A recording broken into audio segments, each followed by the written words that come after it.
Let's do the clap. Okay. This is Tim. This is Rick. This is Amanda.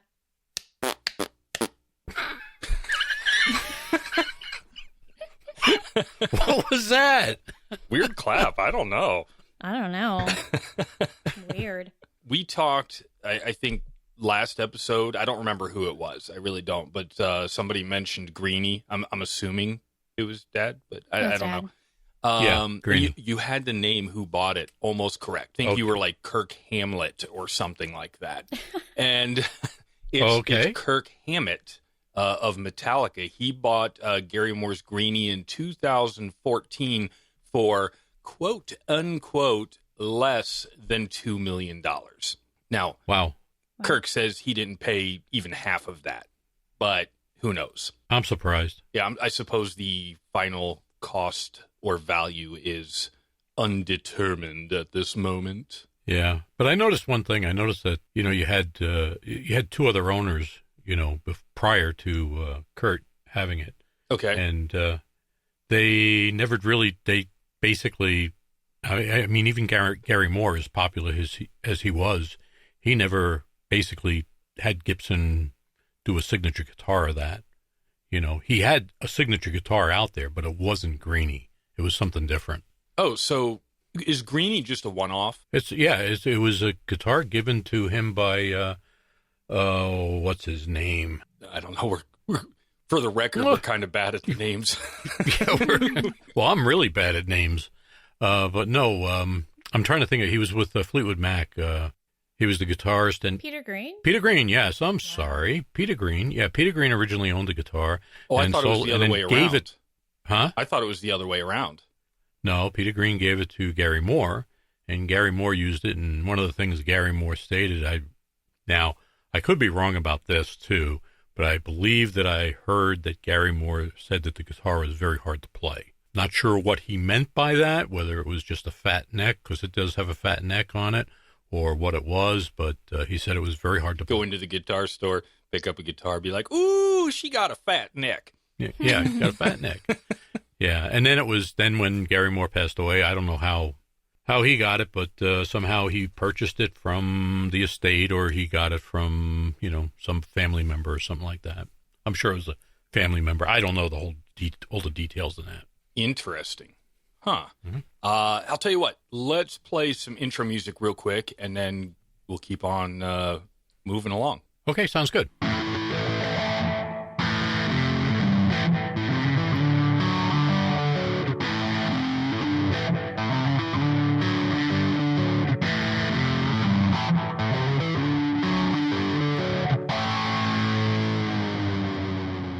Welcome back to Pandemic Guitar Podcast. It's another episode, the big 2-0. That's right, folks. One more episode and we'll be old enough to have our first beer.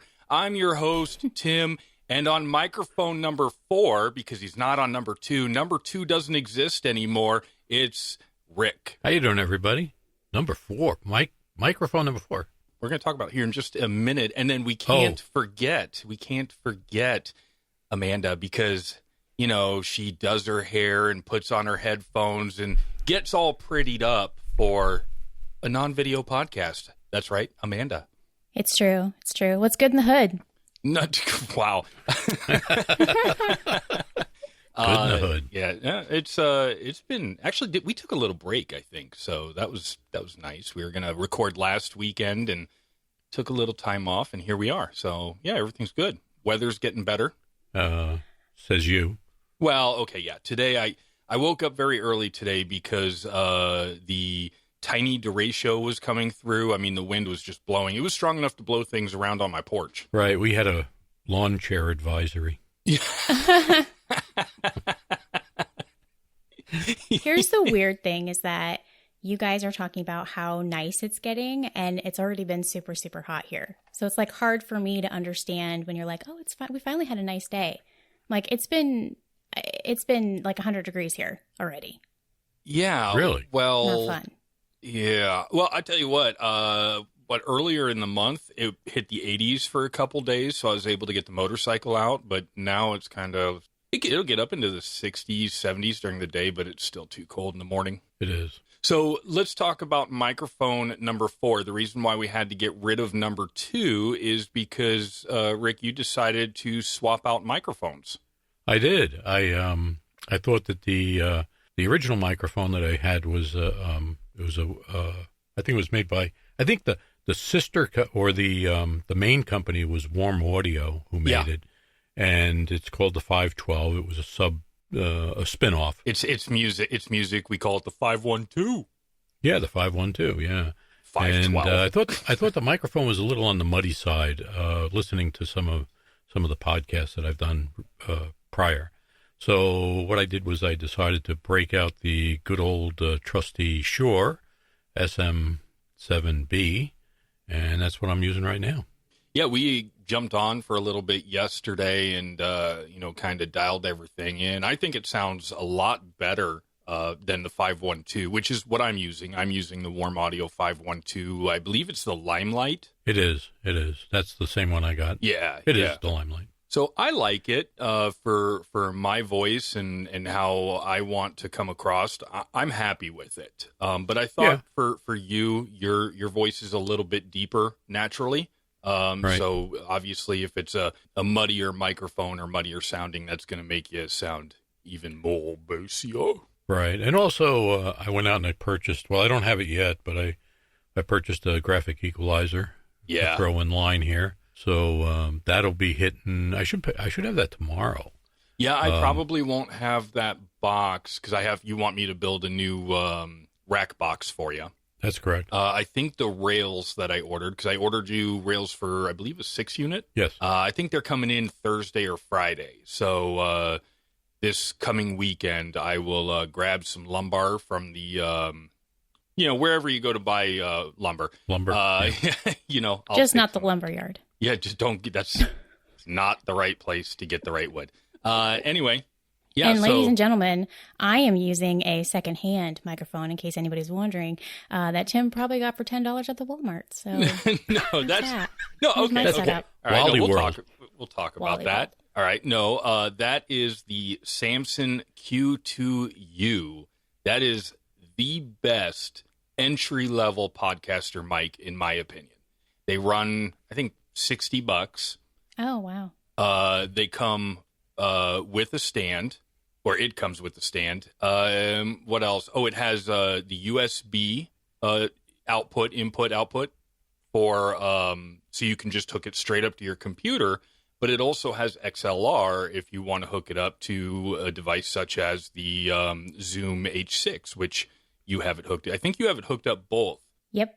So I do. You're running the XLR into the Zoom H6 so that you're recording there, but then you're also running USB into your computer so you can talk to us and record back up there as well. Right. Yeah, you made it sound way more fancier. I try. It's R2D2. Yes. That's what I call the H6 because it makes sense. I don't know. This R2D2 thing. Yeah. Yeah. So, I mean, it's kind of cool.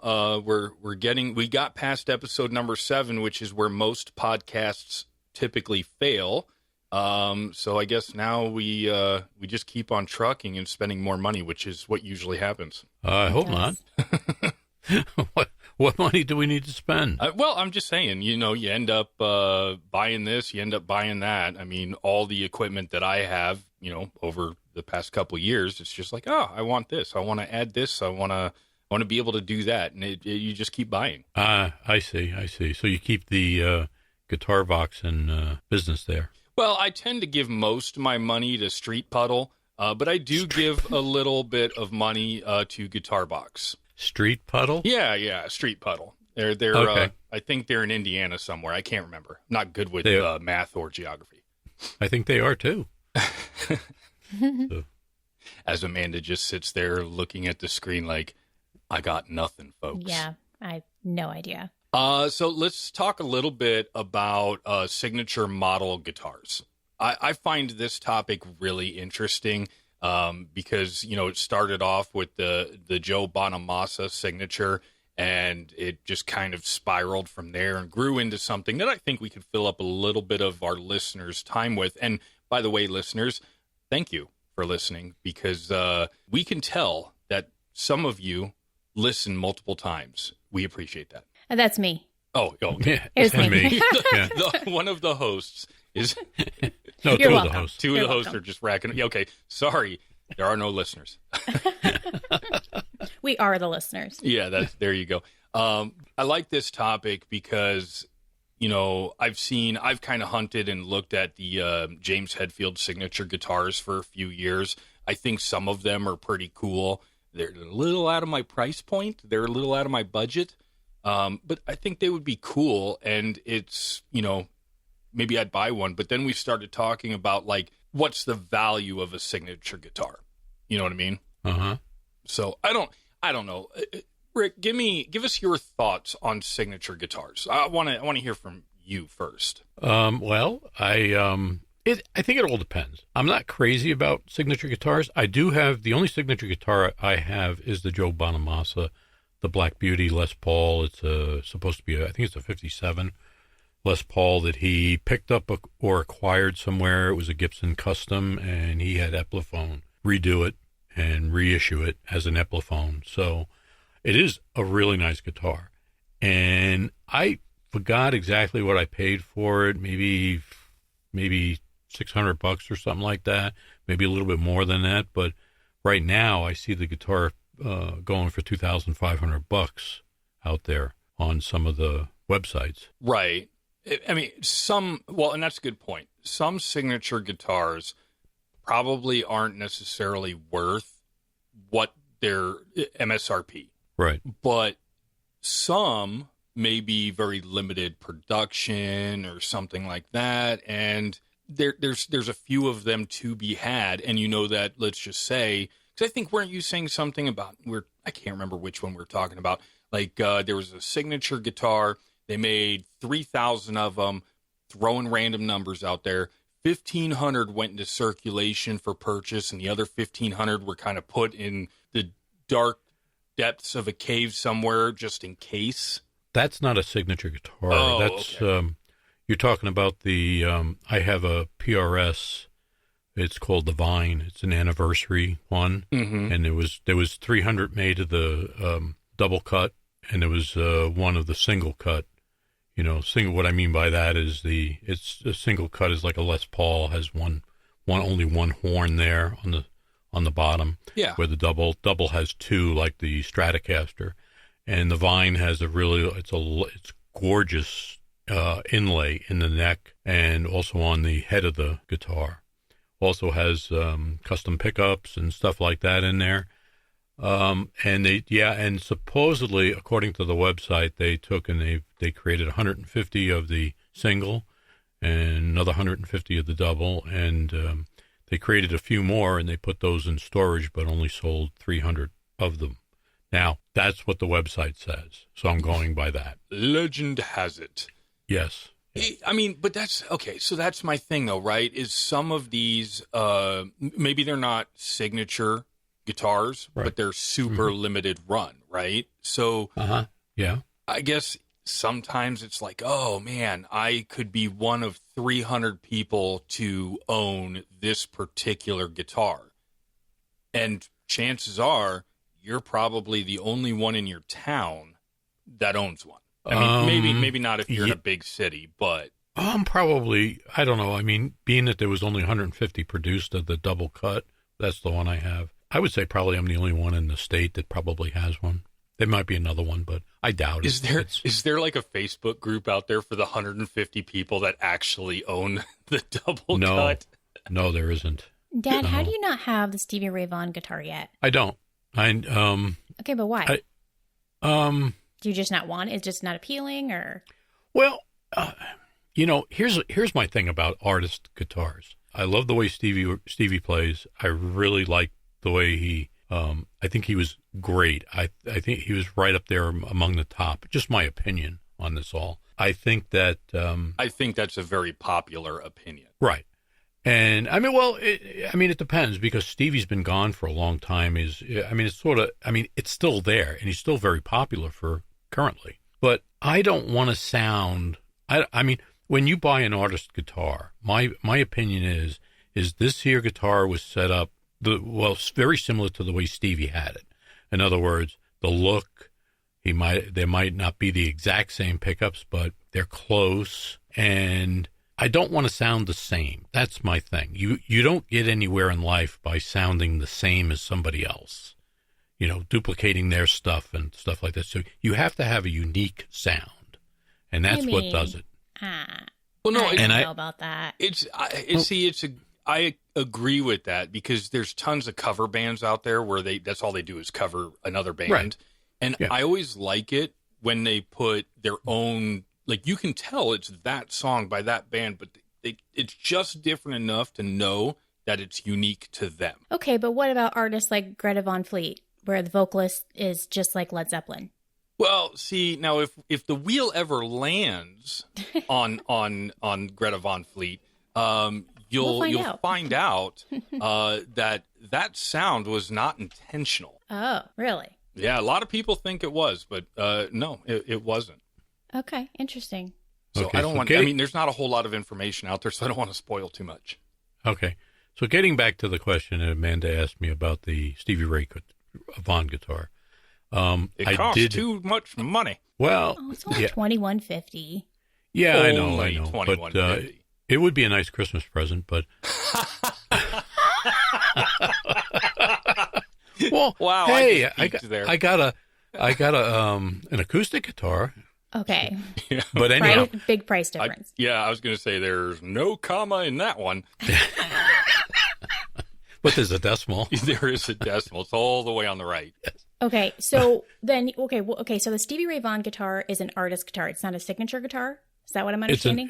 It's an artist guitar, yeah. Oh, gotcha. See, that's actually one of the things that I was going to talk about was the difference between signature guitars and artist guitars. Because I think, well, just in the limited research that we did, because we're super professional, it looks like the artist guitars is kind of a Schecter thing. Like, you really see it. You see the term being used with Schecter. Right. But you don't necessarily always see it being used with other companies. That is true. When you're surfing around on some websites. Now, if you go to PRS and maybe they have a column there for artist series, I didn't go to their website, but what's the difference between a signature guitar and an artist guitar? Well, signature is hard to spell. It is true. I definitely have that one in autocorrect. And if you're listening and you have some insight, at the end of the episode, Amanda's going to tell us all how to contact us so that you can give us your insight. And if it's valid, if our verified team of validators does so, we'll correct whatever we say. But no, we were surfing around, and I know that there's plenty of artists out there. They're all artists, right? Right. But the only time that it seems to be a signature model is if it's an artist that's out there selling out like large venues. I'm not sure about that. I think the artist is probably, and this is here again, just my opinion. Right. I'm not 100% sure on this. We're all highly opinionated around here. Yeah, I mean, if you look at some of the guitars out there, you'll notice that I think that let's take a look at the Yngwie Malmsteen, which is you can pick one up for about $1,100. That's an artist guitar, but you want the signature guitar, you're going to pay $3,000. Oh, wait, okay, hold on. You lost me. Okay, and where did I lose you?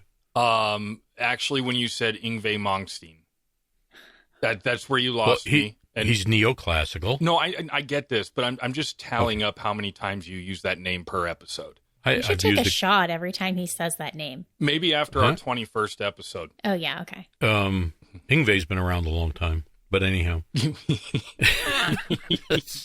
But anyhow, he's a neoclassical artist for anybody that knows how he plays and stuff like that. But he plays, I mean, the reason why I bring up his guitar is pretty unique.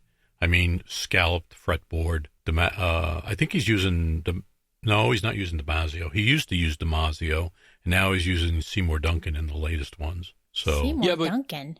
Yep. I guess you said artist series. He has an artist series that's like, I don't know, what did you say a price? Yeah, I would consider he has two guitars out there. Okay. he has a real what he calls, I believe it's called an artist guitar, and that's around $1,200 or so, like that. Okay. It's actually manufactured in Mexico. Okay. Okay. Then you can purchase the signature guitar, which they're basically classifying the signature as more expensive, and that's made in America, and that's where you add like another $2,000 on top of that. Yeah, there's so many places I could put jokes, but I'm not going to. Right. It's just weird to me. I mean, one of the differences between Mexico and the United States is just the air, basically. Yeah, I'm not going to go any further than that. That's it. No, but it's funny because, for instance, I know that we talked about one of the artists that I like, Rob Scallon. Okay. He used to, I think his first quote unquote signature model was done with Chapman guitars. And I thought that was a super cool looking, sharp guitar. And I really wanted one because it just looked so cool and it was sharp and it was unique. But, I don't think they were around super long. And he's known to play 7-string. So he did have a 6-string version, but it was harder to find, I think. Yeah. And so, whatever. And then when I was looking him up again, I found out that now he has a signature model or an artist series model with Schecter, which super cool because I really like the way that Schecter looks. I like their style. I like the neat things that they do. Not super excited about the price tag, but still. Yeah, Schecter is a good guitar. Yeah. I have a Schecter. I have the, I believe it's the Solo 2. Mm-hmm. It looks like an LP. It's an LP style, and it plays really nice. Well, so I mean, you get a lot of bang for the buck is on the Schecter. Right. And one of these days I'll eventually pick one up. I was actually looking at one of the Schecters I think it was when I picked up my Mitchell LP. Yes. 350. I was looking at a Schecter, and that particular model that I was looking at that I thought was really cool looking and everything, when I went into the store and I played it, I absolutely hated the way it felt. Yes. Yeah. I mean, it's all about the feel too. I mean, a lot of these guys. One thing I hate is the mail order stuff. Mm-hmm. Because you really. I like to play a guitar, or at least try a guitar, see how it feels before I make a decision on something like that. I mean, but then again, if you come across some really good buys, it's best just buy it, and then if you don't like it, sell it. Yeah, no, for sure. I mean, if you get a heck of a deal, you might decide to take a gamble and just do mail order and hopefully. But I agree. Even with the signature model, if I were able to or decided to go get, the James Hetfield signature, and I think it was last year's, not this year's, but I would want to go into the store and play it and be like, yep, okay, this feels right. Even though it wouldn't be something that I played every day, because to me it'd be cool to have, which kind of goes into the topic, right? So why even look at a signature or artist model? For me, I really don't care or even think about sounding like the original artist. Right. I just think sometimes, like, hey, that's a really cool looking guitar. It sort of has a collector value, but to me it does, but I'm not necessarily looking at, hey, in 10 years, if I decide to get rid of this, am I going to make money on it or am I going to lose money on it? I'm not, because chances are I'm never going to sell any of them. Right. But it definitely goes back to the differences in the guitar. I mean, signature guitars or artist guitars usually have enhancements different than the original model that the artist wanted, or that he's known for, or she is known for. To give you an example, like they might, instead of let's take a Gibson Les Paul, instead of the regular Gibson pickups, the artist might swap them out for Damasio's or Seymour Duncans or something like that. And what Gibson will do is they'll go out and they'll get those and put them into the guitar and sell it as a signature model. There'll also be neck modifications and different things like that. Sure. That, the question is it worth it? That's totally up to the user. I mean, if you take like let's take a Les Paul Classic that right now they're going for, I think They're going for 14 or something like that right now. Let's take an artist series like Slash, which you're probably talking 4,500 new for that guitar. Are those modifications worth it?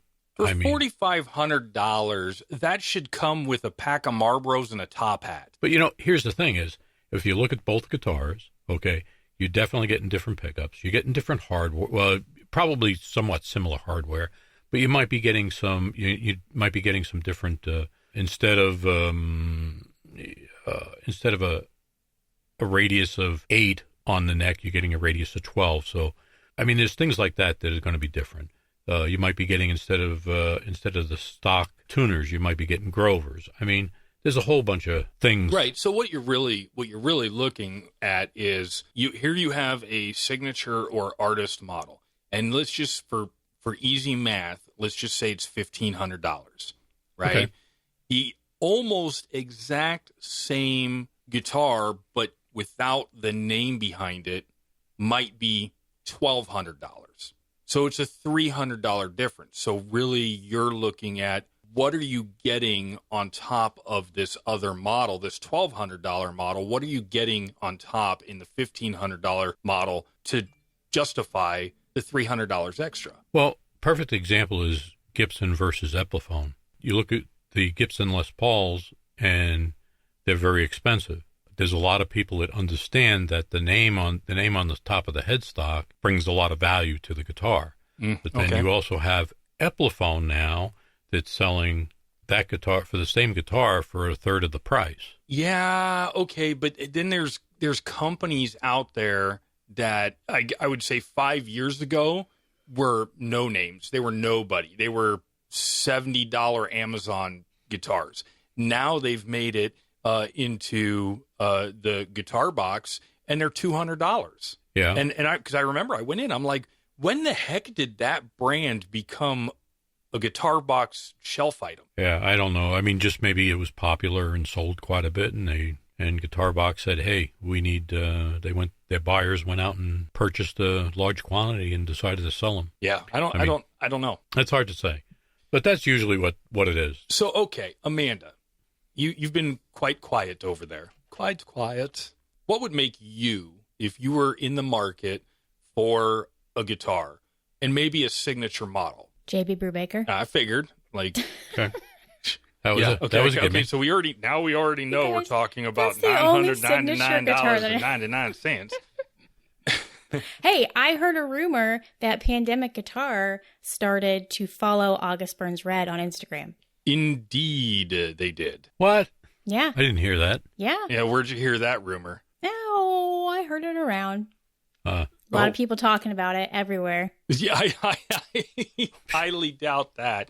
Yeah, we did. I followed them right after the last episode, and I haven't tagged for a while. I haven't posted that we have an episode out, but I followed them, and then I tagged them in the episode 19. Oh, you did? I was hoping to get like a like or something, but maybe they were too busy making metal music for happy people or whatever. Angry music for happy people. No, it's all good. No, I think, kind of what you guys were talking about, there's just some people out there who just want, the exact same guitar as like a role model, as their role model. Yep. As somebody that they, look up to, and they really respect their music and like their music. And maybe some people don't really care about all of the specifics on it. They're just like, hey, I want that guitar because I like this guitar player. No, 100%. But and I mention this because with the Joe Bonamassa, is it the 22 or the 20? The signature model that he's got out now. What is that? A 335? Yeah, I believe it's a 335 or a 336. Yeah. So anyway, something like I would have been like, oh, hey, cool. I'm gonna pick that up, right? And let's just say it was $1,300 through a retail chain, and then we later went to the concert and they were selling one for a couple $100 more. I would have wanted to pick up the one from the venue, from the concert, compared to the box store, because that would be part of the experience. That would be part of the story. when you're showing your buddy, like, oh, check this out, you can say, I was at the concert and this was for sale and I bought it. You can tell them that it was the only one for sale at that concert, but you know that as soon as you bought it, they just took another one out of the box and put it up there. Right. It's a 335. Yeah, the 335. Which, yeah, ES 335. Which, hey, cool. I'm not a big fan of because that's a double cutaway. It is. Or not a double cutaway, semi-hollow body. Yeah, it's a double cut too. So not necessarily a big fan of that style, but, I don't know. If you had all the money in the world, or not even all the money in the world, but if you didn't have to worry about money or anything like that, and you could just be like, yeah, I'm just going to go buy this signature guitar, would you go buy the signature guitar? Even though you don't necessarily know how to play it. Who, me? Yeah. Oh, no, I mean, that could really pay for a lot of Disneyland trips. I just don't. Yeah. Or like traveling or something. You might just get fired from this podcast. Well, I can't justify it personally. But that's just me. I don't have a problem like you guys do. Oh, thanks. A problem. I don't see the problem, to be honest with you. Well, they need glasses. Yeah. Uh-huh. Okay. All right. I mean, if I didn't have to worry about paying bill, like, I had all this extra cash laying around, I'd be buying them all. Just what else am I going to do? Yeah, I see. I don't think I'd want a signature guitar. Well, okay. Why? Yeah, no, okay. Okay. Ahead. The reason, I would rather have, 60, somewhere in the 60s, a Fender Stratocaster or a Kalamazoo Gibson from those years back there. I'd rather have something old. Because I think that is worth more money than a signature. I could see that. Yeah, I could totally see that. But now you're hunting. And that might be part of the excitement is this, I have X number of dollars and this is what I want to buy with it. Now I get to go on the hunt to find it. Right.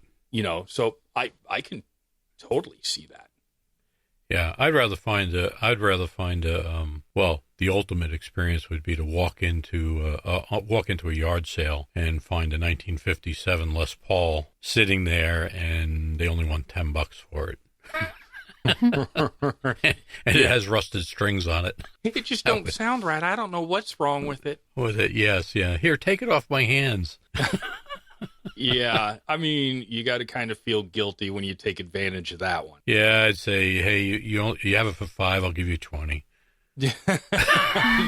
You're so charitable. I just love it. Yeah. No, that's what I think I would do. I mean, signature guitars are okay. I mean, I've had a few of them. I've had the I got the Joe Bonamassa, as I said. I also had the yeah, but that Black Beauty, that particular model is kind of rare, isn't it? It's a 57. You're not going to find very many of them now. They're, and if there is an original 57 out there, somebody's they want a high price for it, or it's been sold already. I mean, a lot of the artists will buy it, like Billy Gibbons and Joe Bonamassa. Is it a true 57 or is it a 57 replica? The Black Beauty, well, the one that Joe purchased is an original. Okay. Oh, okay. That's okay. I got you. And then he liked the guitar so much, he talked to Epiphone about reproducing that model. So the Epiphone that I have an Epiphone. It's an Epiphone. Is it Epiphone or Epiphone? Epiphone. Okay. So the Epiphone I have, the Black Beauty Les Paul Custom, is a replica of the Gibson. Gotcha. Okay, that makes sense. Yeah, you're kind of. I was confused. That's the reason why it was so cheap. Mm-hmm. So it's affordable. If it was a real 57, I wouldn't be able to afford it. Which, I mean, I like cheap guitars. I really do. I have the Samick, and I'm not even sure what year it is, because they didn't. There was a time period that they didn't really track their stuff. Or if they put a serial number on it, it was a sticker and it fell off in the first couple of months of playing it. Right. I ended up getting that. I got that, which is a double cutaway Strat style. I think I got that and an amp for $80. So it was a $40. I just split the difference. It was a $40 guitar, and I We replaced all the electronics. I haven't replaced the pickups. I love that thing. It sounds amazing. Yeah. So that's my gig. I really like finding cheap stuff and just making tweaks to make it sound good. Right. And here again, I've always said this before. If you go out and you get a Squier, now we'll talk about models, and I don't want you to get the Affinity. Okay. Affinity is a good model, but it's not as thick as the real Fender Stratocaster, right. The body. Yeah. It has little differences here and there.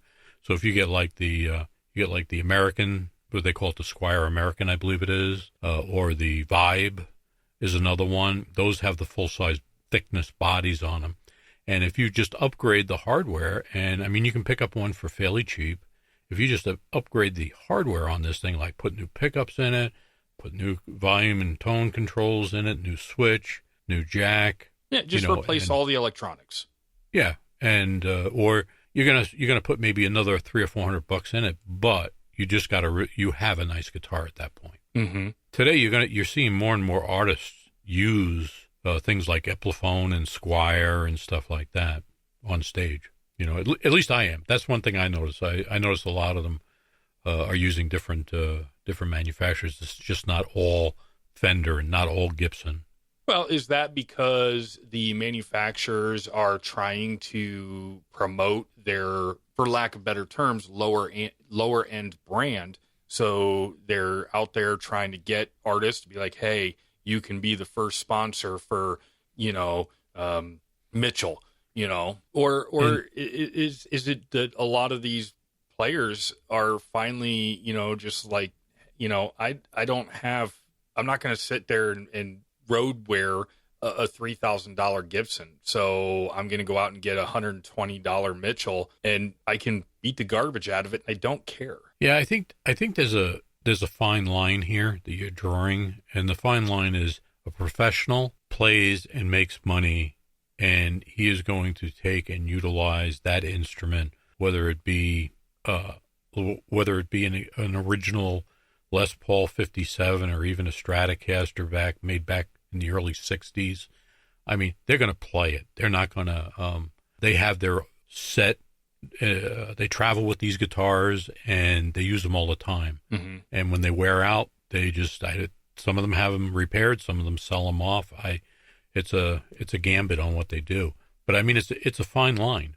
And I think your collector is going to just purchase the guitar and never play it. Okay, just keep it. Right. And then because it is an investment, and I think then your average player, he may get a nice guitar, but he's going to not play it as much as a cheaper guitar, because the cheaper guitar, if he wears it out, throws it away. I mean, that goes back to one of the episodes where I talked about where I purchased an SG, and a Gibson SG, and it was a really nice SG, cherry red, the Heritage cherry red, and I think it was a 61, I think it was, or something like that, and I wore the frets out on it. I wore them right down. Was that your first guitar? Well, yeah, they're not really my first. It was probably my third, but still. Okay. The other ones were, like I would put it like not the Sears one made by Play School. Yeah, Sears and Bed Bugs. But yeah. I think one of my first one was like a Dan Electrode or something like that. Or they still make guitars, Dan Electrode. So do you still have the one that Radio Shack made? No. Oh, I don't know if they made one or not, but I figured. No, but I'm just saying is that that one there, I wore out the fret, and I was sort of like dumbfounded because I couldn't find anybody. I mean, I found a shop that would repair it where I purchased it from, and the Luther took a few months to get it back to me. And I'm standing there, and I don't have anything to play, and I'm like, what do I do? And then the guy says to me, hey, buy another guitar. And I'm like, oh, the salesman deal here, He said one of the benefits is, hey, you just take the neck and you just buy a new neck, and then while the first neck is in the shop, you're using the second one. When you get that one, wear them out and swap them back and forth all the time. And I'm like, wow, that's a novel idea. And that's where what it I did. started. Yep, and that's where it started. Speaking of guitars in the shop, how's the Squier coming? What Squier? You have my my Squire, the Bullet, my HSS. Oh, I sold that. Oh, you didn't get much for it. I know that. No, I still have it. I got to work on it. I just haven't had time. Well, so actually, that's not true. I did work on it a little bit. I got the setup. I got the setup all done on it, but I do want to do some work on the frets because the frets are sticking out the sides. Yeah. It needs it. So the project guitar, I finally had a neck plate for behind the body where the screws hold the neck to the body. Finally got a laser engraved Pandemic guitar neck plate. Right. But the screws don't match up to the neck plate. So now I have to find the correct screws with. What do you mean? Well, so okay. Normally, I would expect to find a standard screw. I don't know any better way to explain it than a standard screw. Okay. The project guitar, the head looks like a standard screw, but when you take the screw out, it's got the head, and it's got a small shaft, and then it's like these big, beefy teeth that just, I mean, I've never seen these used, and I could see how they'd be a hell of a lot stronger, but the neck plate that I had made is designed for those small standard neck screws. Okay. So now I got to find a set of those specific screws already in black, which they're out there. I've seen them. I just need to purchase them. Yeah, but they are out there. I was going to take the neck off. Well, not really take it off, but I was going to replace the neck plate. So I loosened all the strings and I put a shim underneath the bridge to hold the bridge in place. And then I loosened the strings, and then I found out that, oh crap, they're not the right screws. So I put the screws back in, but I didn't re-tighten the strings. I just left it so that the bridge is still shimmed right now. Okay. All right. I just need to get the screws, and then that'll be good. So what the problem is that the heads aren't black on the screws, or they've got the shape of the head. It won't. I don't even know how to explain it. First, the screws are silver. But there's a bevel there that I was like, oh, I just need to get those rubber grommets, and then I'm fine.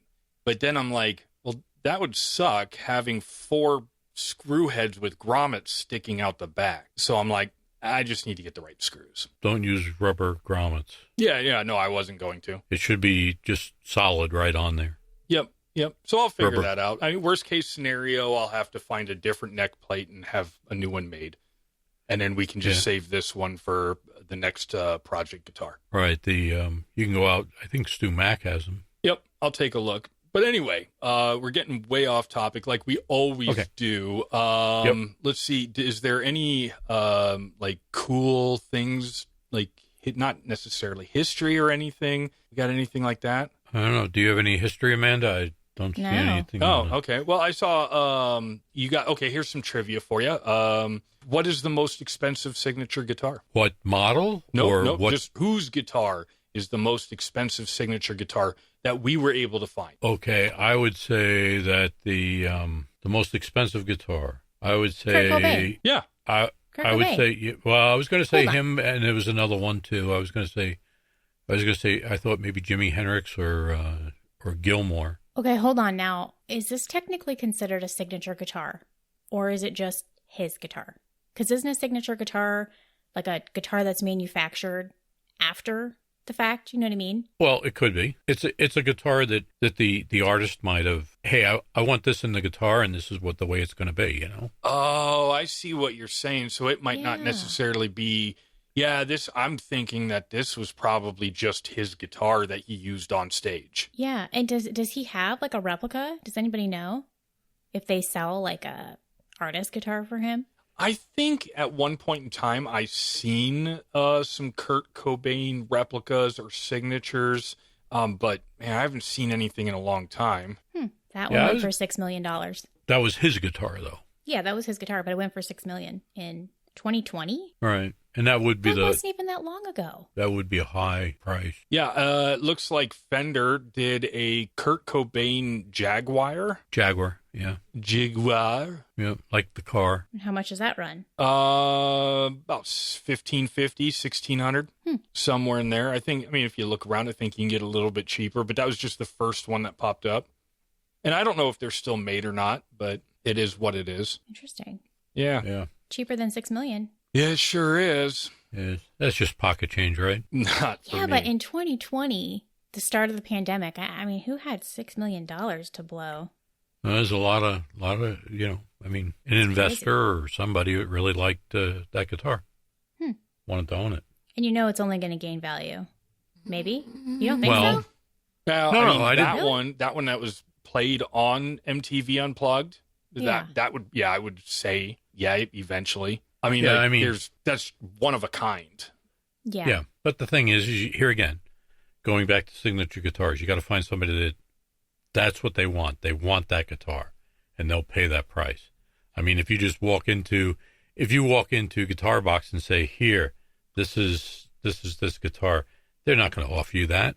Yeah, I mean, but here's the thing too, right? And I mentioned this off the show, but I'll mention it here. The thing is that you might pick up a quote unquote artist model signature guitar, and it might not really be worth anything right now. Nobody's really thinking about it. Nobody really cares, or at least a very small handful of people care.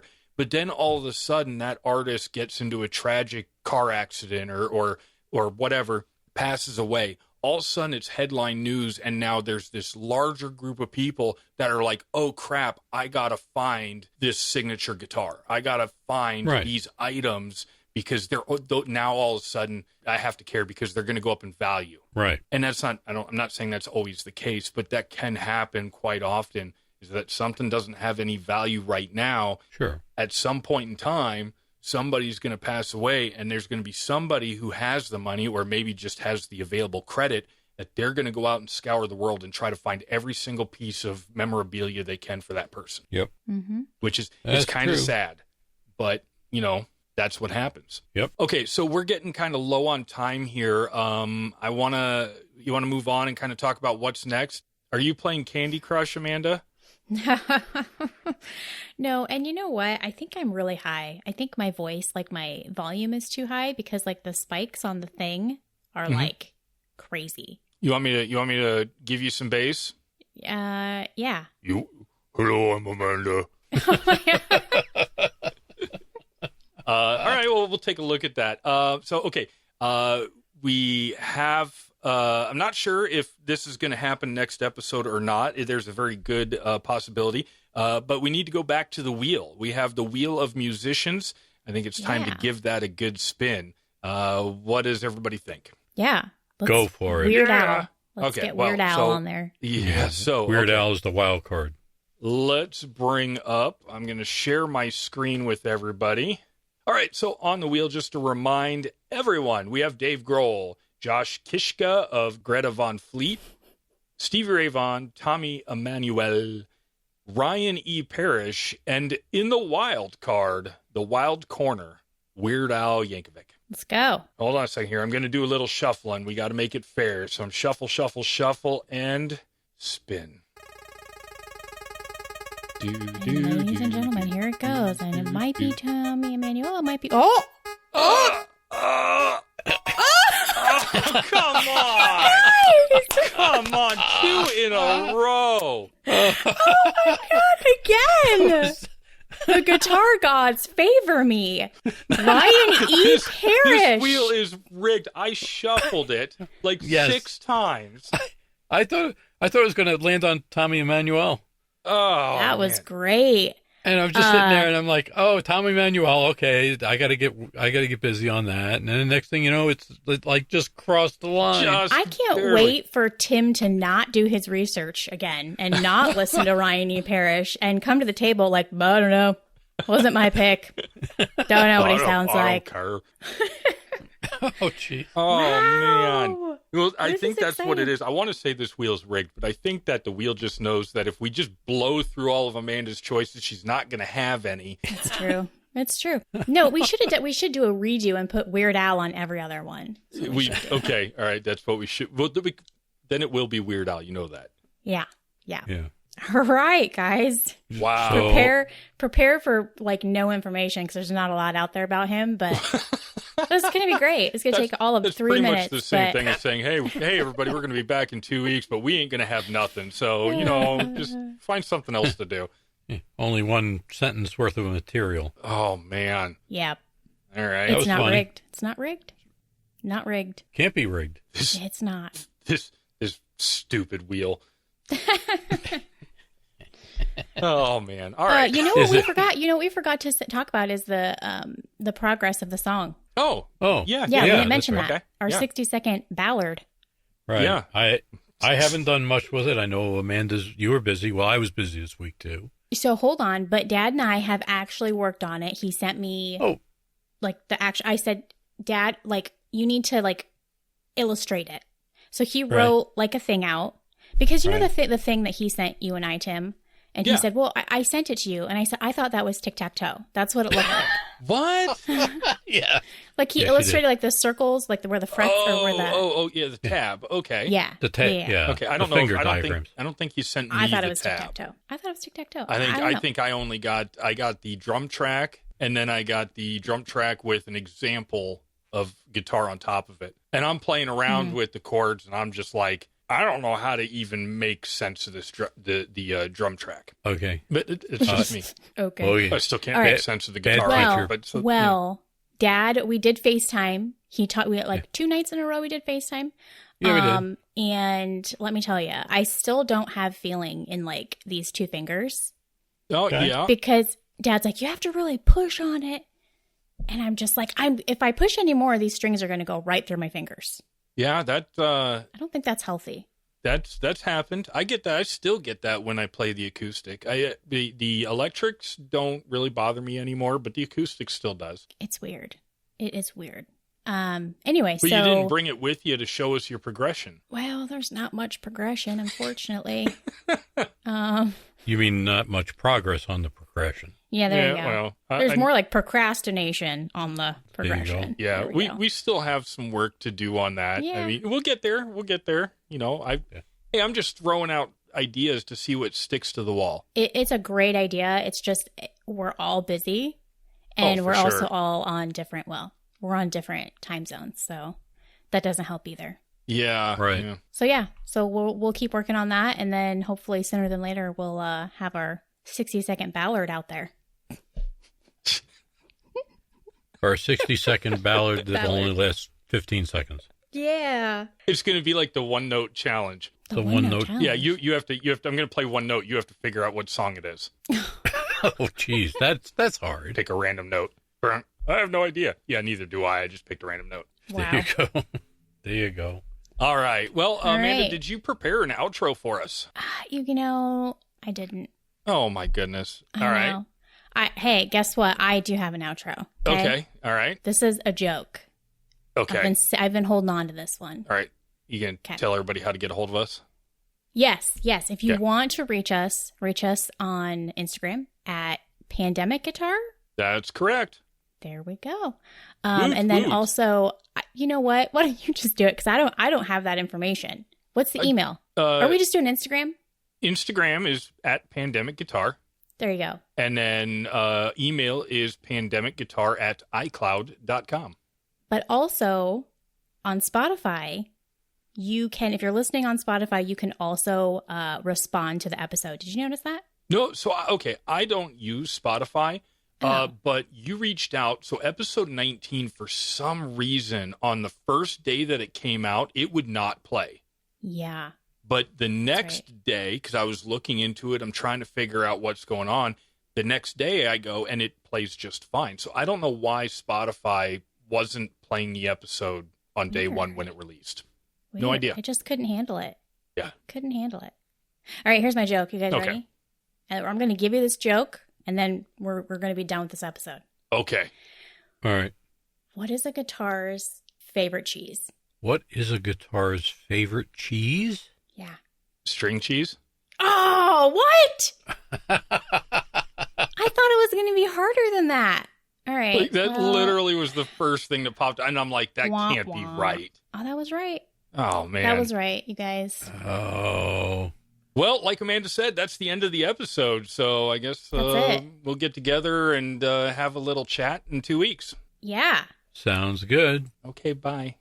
Goodbye. Bye. Goodbye. Goodbye. Sayonara. Farewell. So long. Oh, my God.